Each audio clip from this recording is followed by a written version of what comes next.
Whether you've left school or you're still at school, you can appreciate the sheer fun and mayhem that chemistry can be. There's so much to it. Bunsen burners, mixing chemicals.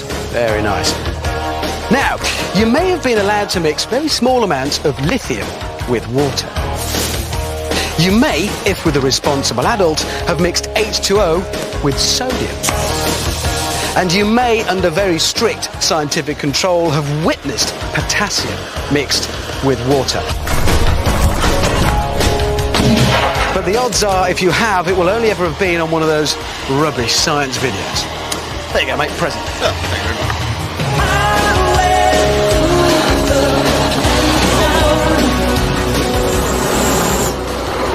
These next two are the dog's nuts of the periodic table. They are, if you like, the king and queen of alkali metals. Mix these babies with water, stand well back, and watch the mayhem. And that's just what we're going to do. Mr. Tickle, bring on the rubidium. Here it is. Is that it? Well, it might not look like much, Richard, but it's a highly reactive metal. It's sealed in this glass tube under argon atmosphere conditions, just for safety. Right, so what's going to happen when you drop that in the water? Well, imagine, if you will, letting off a hand grenade in a bathtub. Righto, I'm off. Have that. OK. Good luck. OK, Tickle. Drop the rubidium in the water. Stand back, everybody, this one's going to be bad. 2 grams of rubidium will only react when our specially designed vial dissolves in the water, which gives John a few crucial seconds to get into our safety zone.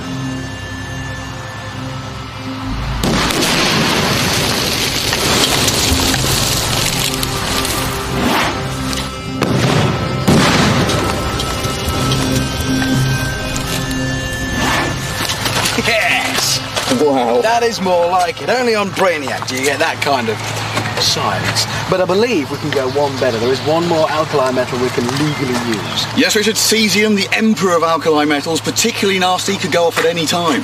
And that's it. Oh, yes. Brilliant. I like it already. Now, what's that going to do when it hits the water? Imagine a depth charge in a bathtub. Fair enough, mate. I'll leave you to it. Good luck. Thank you. OK, John, go for it. Warning, warning, warning, extreme danger, clear the area.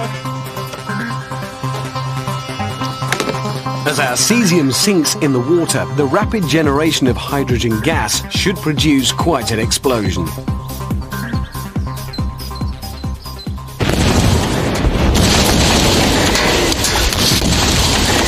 And it does.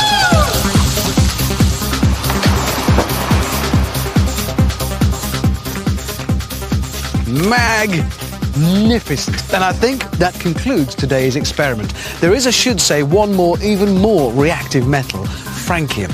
But for some reason, they wouldn't let us have any of that. Still, there you go. Today's lesson: Never mixed alkali metals with water.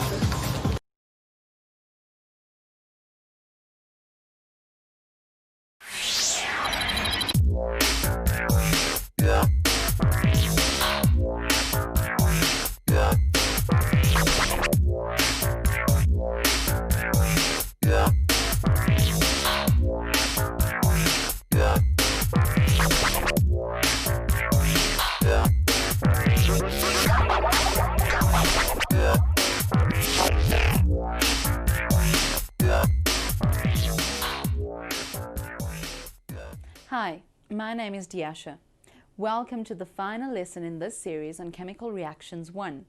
In the previous lesson, we investigated the reactions of alkali metals and water, and we saw some spectacular results. In this lesson, we will repeat the same experiments with the alkaline earth metals. We will use magnesium and calcium from Group 2 for our tests. By the end of this lesson, you should be able to describe the reactions observed and write balanced chemical equations for each reaction.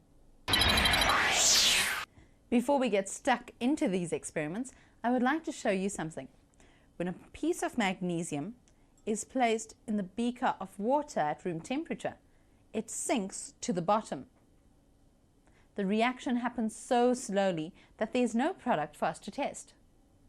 If a substance does not show a significant reaction in water at room temperature, We can change the temperature of the water to see if this has any effect on the reactivity of the substance. Let's see what happens when we replace the water in the beaker with hot water from a kettle. You should clearly see that there is a more vigorous reaction taking place than before. Gas bubbles are breaking through the surface. Red litmus turns blue when dipped into the water, indicating a basic solution. Because of the color change in the litmus paper, we know that the second product formed in this reaction is a metal hydroxide. So, the word equation for this reaction would be magnesium and water reacts to form magnesium hydroxide and hydrogen gas. Have a look at the chemical equation for this reaction. The chemical equation is Mg plus H2O reacts to form Mg open bracket OH close bracket 2 plus H2. Make sure you have written the formula for magnesium hydroxide as Mg open brackets OH close brackets 2. Many learners make this mistake and so cannot write the correct balanced equation. Next, let's check to see if the equation is balanced. We must count the atoms of each element, the reactants and the product. For the reactants, we have 1 magnesium, 2 hydrogens and 1 oxygen. And for the product, we have 1 magnesium, 4 hydrogens and 2 oxygens. I'm sure you remember that elements cannot be created, so we must have started with more hydrogen and oxygen in the reactants. That means we need to show another water molecule was involved. We do this by writing a 2 in front of the H2O. Now the equation is balanced and in the simplest ratio. Calcium is situated below magnesium in group 2 of the periodic table. Based on calcium's position in its group, can you predict what will happen when we place calcium in water at room temperature? The calcium also sinks to the bottom of the beaker, but it reacts more vigorously than the magnesium. A substantial number of gas bubbles are produced very quickly, and the calcium dissolves in the water, leaving a milky white suspension. A funnel is placed over the calcium to collect enough gas to perform the hydrogen test. Did you hear the high-pitched popping sound? The presence of hydrogen is confirmed. To test whether the product that we observe in the milky suspension is a metal hydroxide, we dip red litmus paper into the solution. It turns blue to confirm that a basic metal hydroxide is present. The milky white suspension that forms indicates that this compound is only partially soluble in water. The fact that our experiment with calcium shows clear results in water at room temperature confirms that calcium is much more reactive than magnesium. Do you think you will be able to write the balanced chemical equation for the reaction of calcium and water on your own? The balanced chemical equation for the reaction of calcium and water to form calcium hydroxide and hydrogen gas is Ca plus 2H2O react to form Ca open bracket OH close bracket 2 plus H2. I am sure your answer was correct. Remember, the more you practice the skill of writing balanced chemical equations, the easier it will become. Let's try one last task to make sure you have mastered the skill. Write the balanced chemical equation for these word equations. Barium plus water react to form barium hydroxide and hydrogen. Aluminium plus steam react to form aluminium oxide plus hydrogen. I trust that you have enjoyed these lessons as much as I did, and I hope that you watch the next series, Chemical Reactions 2, when we examine the reactions of metals with steam. Goodbye.